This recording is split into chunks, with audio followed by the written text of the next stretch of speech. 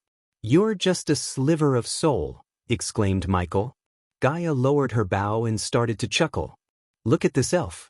He seems mad at us. If you wanted your chosen one to get the artifact, you should have done a better job hiding it, Nightmare commented. You can't use it, human, snickered the elf. If you seriously believe that, you're in for a shock, Michael smiled. You kind have always been the vermin of out the world. Always take things you don't deserve. The elf looked disgusted. Judging by his tone and words, it was evident the elf hated humans to the core. So the chosen one is an elf? Michael tilted his head. He's not a human. He's a god. The elf expected the human before him to be shocked and surprised. Instead, he saw him burst into laughter. Don't tell me it's for the god of light? Michael air quoted the words god of light. The elf was surprised. Michael couldn't believe he had stumbled upon something meant for the god of light. This day keeps getting better and better, Michael laughed. So now I am not only getting the artifact, but I am also taking something from him. You know the god of light? The elf asked. Although he was just a sliver of soul awakened by Michael when he touched the rune, the elf still possessed the intelligence he had when he was whole. You can say that, said Michael. Then you should know the danger our world is in right now. Do you know what would happen if this artifact falls into the wrong hands? Asked the elf. Didn't you say I can't use it? So what's there to worry about? No one can use it anyways, Michael shrugged. What's happening? The elf sensed the protective rune was getting weaker. His mind went blank as it shouldn't have been possible. When the elf noticed the grin on the human's face, he was stunned. How are you doing this? The elf asked with a baffled look. Doing what? The rune. It's getting weaker. 1 minute. Michael raised a finger. This chapter upload first at Novel Bin. Nets is by n oval by n. In 1 minute, your staff will belong to me. You. Suddenly, the elf looked like he had a realization. Everything made sense to the elf. He couldn't believe it, but there was no other explanation for what was happening. You're the Dark Lord, Michael wasn't surprised. Since the elf knew about the god of light, it was only natural for him to know about the god of darkness. Bingo! Michael clapped for the elf. The room started to tremble as the wooden panels in the center slowly slid open. A pillar emerged from the ground. Michael finally saw the artifact. It was a 5-foot golden trident. The elf panicked. "No, stop!" The elf shouted. However, Michael couldn't care less. He kept walking toward the trident. When he was at arm's distance from the trident, the elf closed his eyes. The cabin creaked. Nightmare and Gaia heard the wind howling outside as though a storm was approaching them.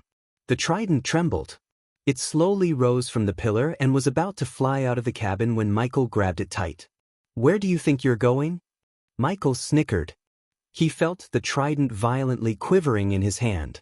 "I won't let my creation fall into the evil's hand," the elf snarled. He seemed like he was about to cast a spell on Michael. "There was a time I would have told you that darkness does not always equate to evil, just as light does not always bring good," said Michael, holding the spear. The spear tried to fly away, but Michael's grip was too strong. "If taking this trident and breaking the curses put on innocent people by your kind is being evil, I don't give a damn about what you think." The veins on Michael's hands popped up. The trident trembled violently as the elf tried to make the trident fly away from Michael. "Let my staff go!" the elf shouted. His thundering roar obliterated the cabin walls. Nightmare and Gaia stumbled back due to the force. However, Michael remained still. The only difference was the area became darker. The elf couldn't believe his eyes. Everything around him grew darker and darker. Inch by inch, Michael pulled back the trident toward him. Under the elf's shocked gaze, a dark cloud shrouded Michael. Instead of his black robes, a creepy black armor appeared on him. Finally, the elf saw the Dark Lord's true form. He completely lost the connection with the trident. Gradually, the dark shoulder moved through Michael's hand and enveloped the golden trident. "No, no, no, no," the elf mumbled. Panic struck his heart. He was helpless and powerless to stop the Dark Lord. A few seconds later, the trident completely disappeared from sight. "What did you do?" asked the elf with a terrified face. "It belongs to me now," Michael's demonic voice echoed through the forest. The elf floated backward in terror. "Now, it's time to end your pathetic existence." Without giving the elf any time to react, Michael dashed toward him. He immediately cast the Soul Eater. The elf felt a strong force pulling him toward the Dark Lord. He tried to resist, but the force was too much. Standing a few meters away from Michael, Gaia and Nightmare saw the elf's ghostly figure slowly turning into a cloud of smoke. This smoke flew straight into Michael's mouth. "No!" the elf screamed in agony. It didn't last long as the elf completely faded away from sight. "We didn't even know who he was," said Gaia. "There was no need," answered Michael. A smile emerged on his face, looking at his status. The Curse Breaker, he had acquired a legendary skill. With this, he could break any curses put on people. "It's time we get out of this place. The novel will be updated first on this website. Come back and continue reading tomorrow, everyone."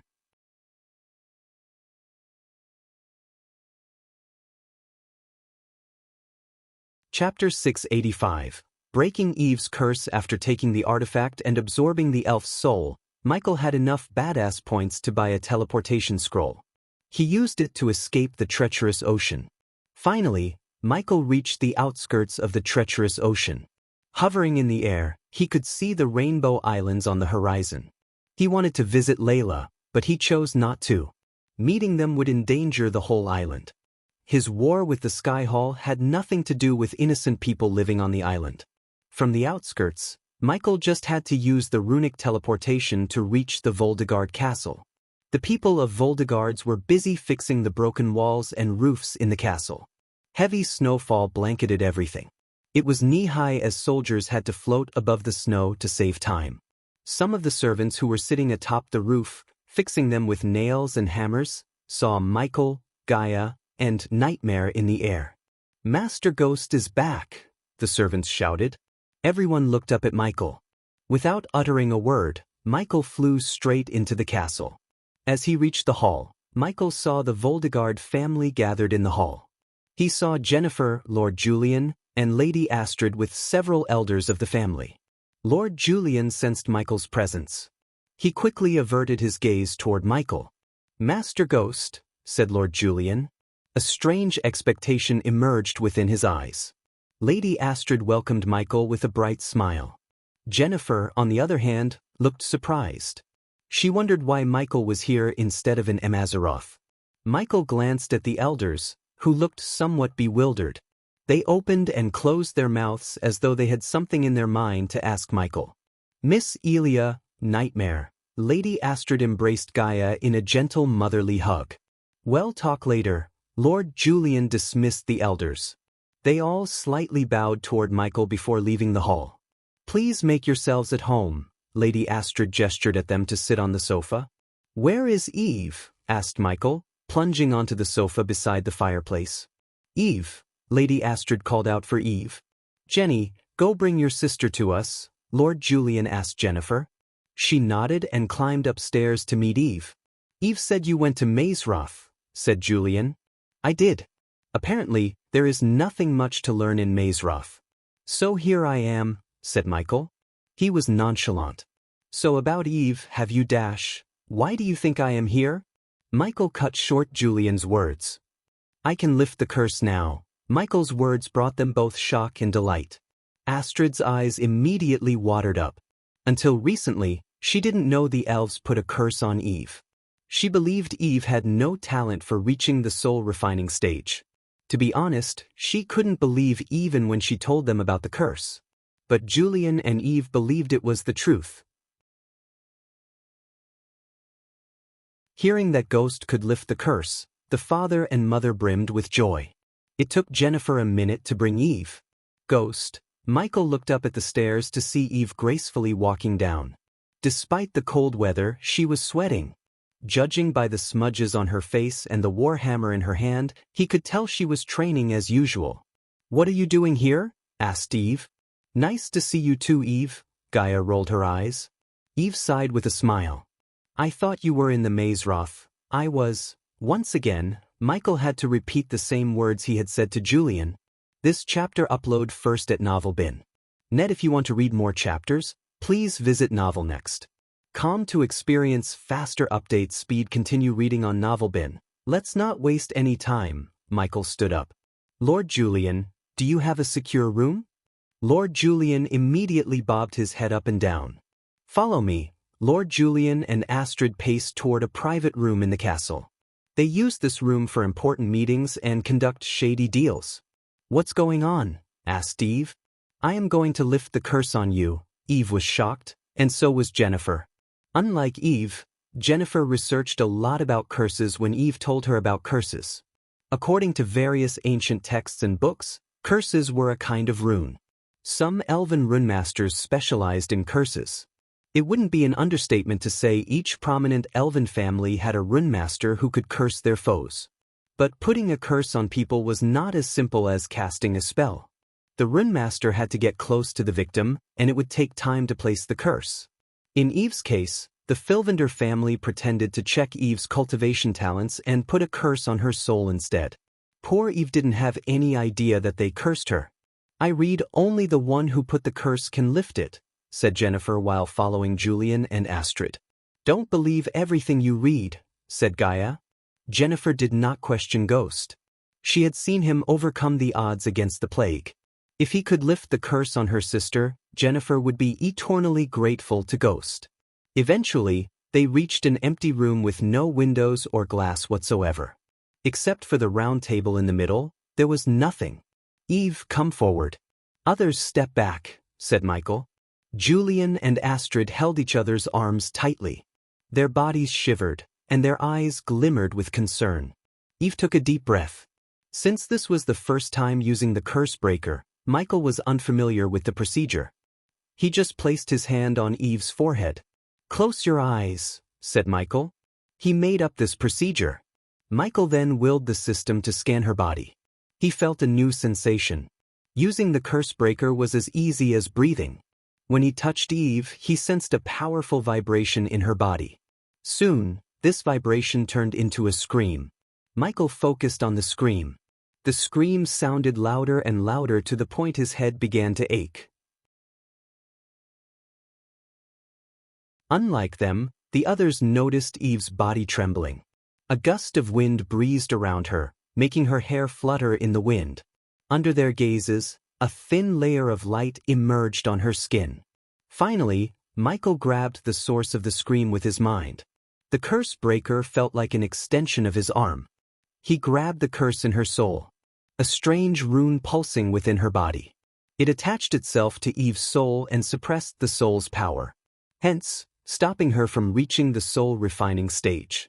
Under Michael's grab, the rune shattered. As a result, everyone in the room felt a powerful surge of energy around them. "Ah!" Eve roared. Julian and Astrid shouted. They tried to dash forward, but Gaia stopped them. "Don't." The energy surge lasted for a few minutes. Then, the bright light around Eve finally began to dim. "Open your eyes," said Michael. Eve slowly opened her eyes.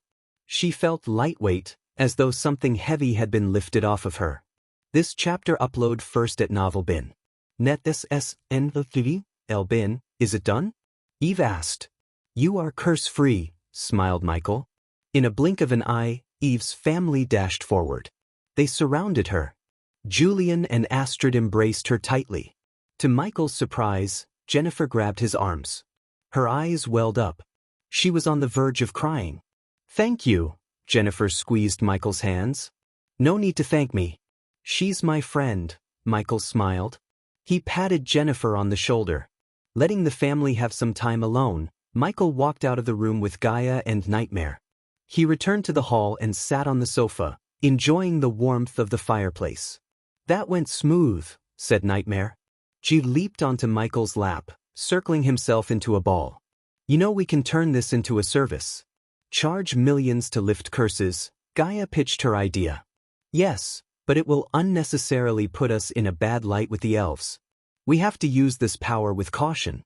If the elven families who tend to curse people find out about the curse breaker, they might try to kill me." But Michael snickered. "I'm not going to hide anymore. I just have to be cautious until I reach the half-immortal stage." As they were talking, Eve and her family came to the hall. Their faces were glowing with joy. Lord Julian and Astrid walked toward Michael. He stood up. "Master Ghost, take this." Lord Julian extended a golden parchment toward Michael. "What is it?" Michael asked, taking the parchment. He opened it up.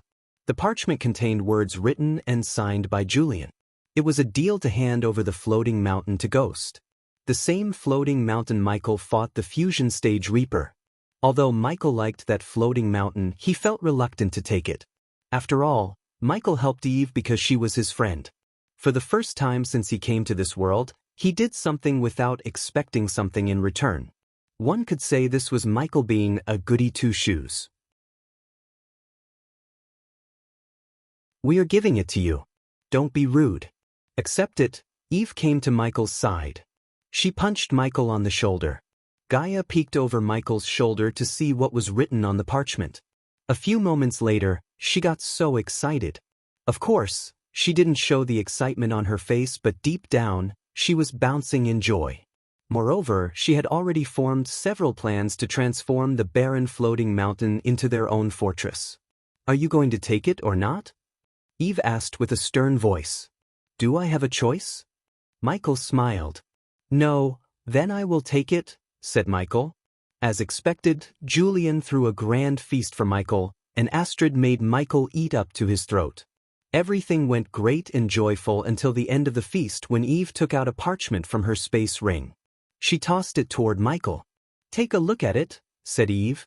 Julian once again dismissed everyone in the hall, including Jennifer. Michael noticed the grave looks on their faces. He then slowly opened the parchment. "Dear Voldegards, the great kingdom of Thusia has declared war against your friend Ghost.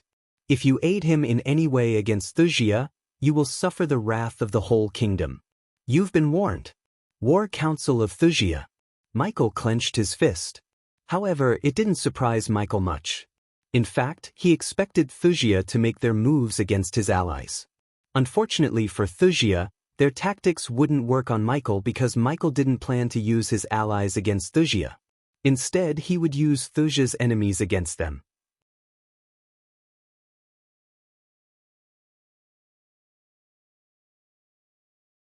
Chapter 686, Heavenly Tribulation. I don't know why you have an axe to grind with Wuxia, but I am coming with you, said Eve.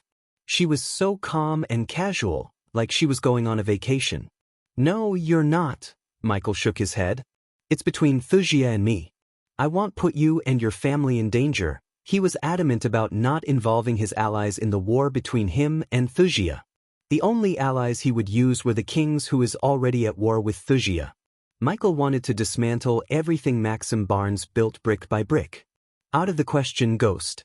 You saved my life, and I want you to keep it. If you want to help me, go to Bradford and keep those people safe. Michael's voice was domineering, like a god. Under his tone, not only Eve, everyone in the room shuddered. He's right. If they target Bradford, we need someone we can trust to save those people, said Gaia.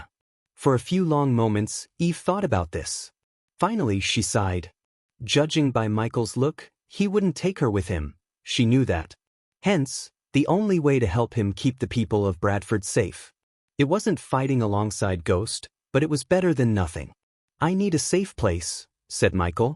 Isn't this a safe place? Eve tilted her head slightly. No, Michael's answer shocked everyone. Eve creased her brows. I am going to trigger the heavenly tribulation, Eve. As soon as these words escaped Michael's mouth, their minds went blank. All of them looked startled to the core. Silence fell over the hall. The firewood crackled under the scorching heat of the fireplace. Everyone remained silent until Eve's words cut through it. You're going to reach the half-immortal stage. Julian was unable to believe the words he's been hearing. In his life, he had never heard someone as young as Ghost breaking through to the half-immortal stage. He couldn't even remember the last time someone triggered a heavenly tribulation. If his memory served him right, it had been 200 years since a human reached the half-immortal stage. It's dangerous, Ghost. Are you sure you want to do this? Eve asked in a gentle tone. Her eyes glimmered with concern for Michael's life. If you're worried about my life, don't. I'm not going to die. I just need a safe place for 5 days. During these 5 days of heavenly tribulation, the slightest disturbance can result in catastrophe. Hence, my need for a safe place. Now that you're pissed off Wuxia somehow, they will definitely use this opportunity to end you, said Eve. Michael liked Eve more and more. She didn't even ask why Wuxia wanted to kill him or the other way around. Without knowing the reason, Eve stood beside him. To Michael, it felt like she was meant to be his side. I have a place in mind.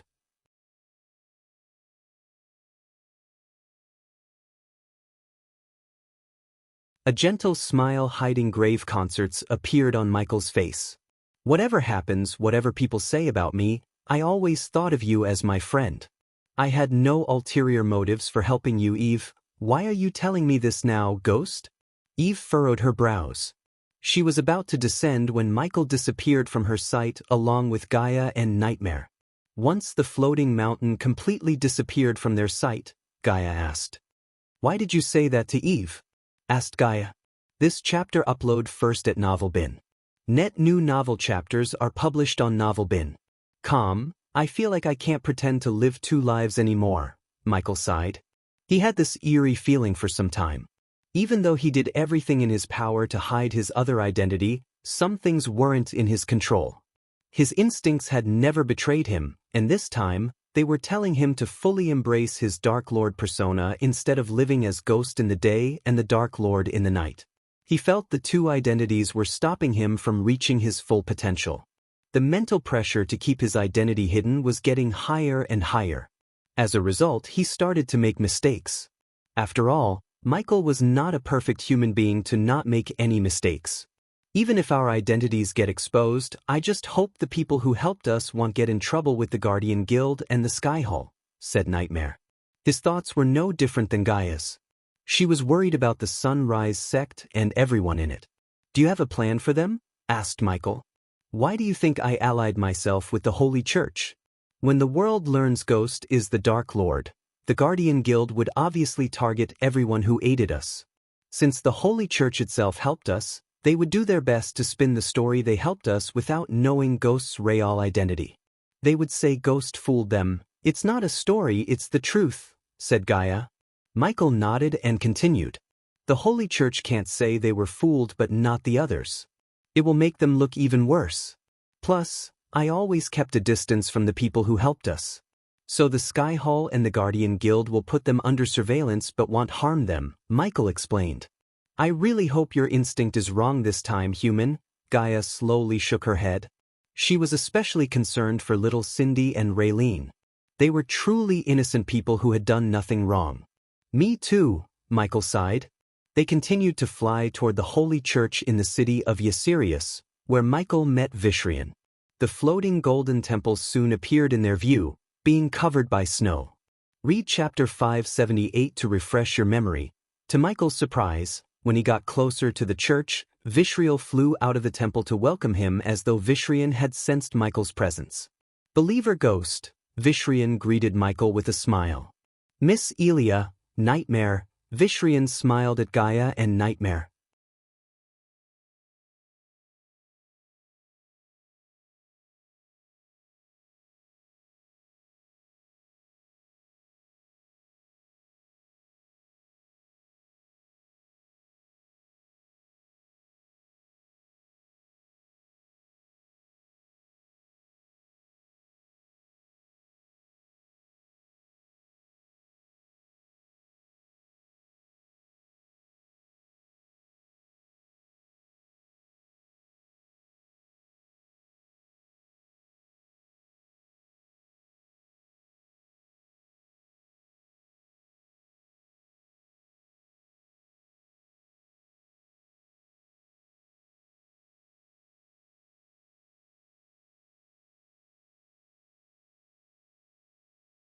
But no matter how powerful their army was, they weren't a match for a half-immortal. Layla, Edith slowly stepped toward Layla, who was calmly staring at the citizens from the balcony. You look worried, said Edith. I am. You don't have to worry about me, Layla. Edith gently placed her hand on Layla's shoulder. I am not worried about you, Edith. Then? Edith tilted her head. I am worried about them. Layla's gaze swept across the kingdom and its citizens. Wuxia defended against 3 kingdoms and conquered another 3, all at the same time. I think they can survive against one man, Layla. Do you know what happened between the Barnes and Ghost, Edith? Edith nodded. Don't ask me about it, Layla. I made a promise to Victory. I am not going to ask you, Edith. Layla's words cut short Edith's words. But you know who's right and who's wrong. End of the day, we all have to reap what we sow, Layla sighed. Just by looking into Edith's eyes, Layla could tell Ghost's vengeance against them was justified. Besides, Layla wasn't stupid. 2 years ago, Maxim Barnes was just a body-strengthening stage cultivator. Many ministers in Wuxia forced him to marry Victoria to a prince and name an heir to the throne. But suddenly, he took a leap from the body-strengthening stage to fusion stage.